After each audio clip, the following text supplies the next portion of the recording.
पत्र आहे ते पाठवणार आहात, निवेदन आहे ते सगळी देणार आहात, किती आपल्यापर्यंत स्वाक्षऱ्यांची पत्र आली?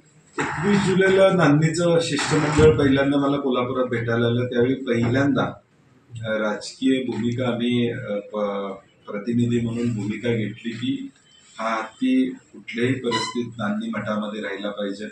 सुप्रीम कोर्टामध्ये तारीख 28 तारीख होती.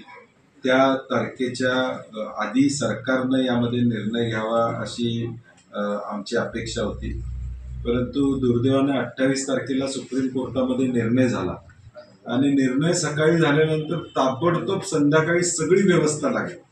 म्हणजे आम्हाला आश्चर्य वाटते की निर्णय झाल्यावर 5, 7, 8 तासात ही यंत्रणा कशी लागते, ताबडतोब हत्तीला घेऊन जाण्याची व्यवस्था कशी होते, हे सगळे विषय विचार करण्यासारखे. आणि मग त्यानंतर आम्ही लोकभावना सगळ्यांचा विचार करून कालपासून एक स्वाक्षरी मोहीम या देशामध्ये राबवली. काल संध्याकाळपर्यंत 1,25,000 लोकांनी त्याच्यावर स्वाक्षरी करून आम्हाला गुगल फॉर्म पाठवलेला आहे. आता तुमची पत्रकार परिषद होईपर्यंत 1,70,000 लोकांनी त्याच्यावर सह्या केलेल्या आहेत. आज संध्याकाळी ती मोहीम थांबवली जाईल. उद्या सकाळी हे सगळे गट्टे आम्ही राष्ट्रपतींच्याकडे पाठवून देऊ.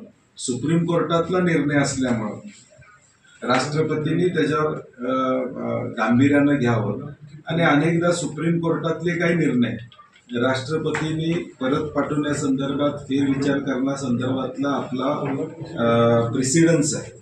सुप्रीम कोर्टातले काही निर्णय पुनर्विचार याचिकेच्या माध्यमातून त्याचा फेरविचार करण्याचे अनेकदा केसेस आपल्यासमोर आले. त्यामुळे आमची सरकारला विनंती आहे की आपण यामध्ये तातडीनं पावलं उचलावीत. लोकभावनेचा आदर करून सरकारनं निर्णय घ्यावा. उशिरा सरकार जागं झालेलं आहे, आता धावपळ आहे.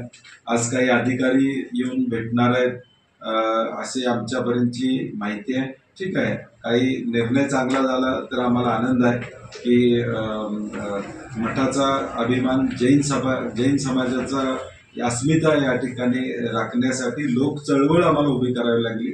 त्यानंतर निर्णय होत असेल तरी आम्हाला त्याचं स्वागत आहे.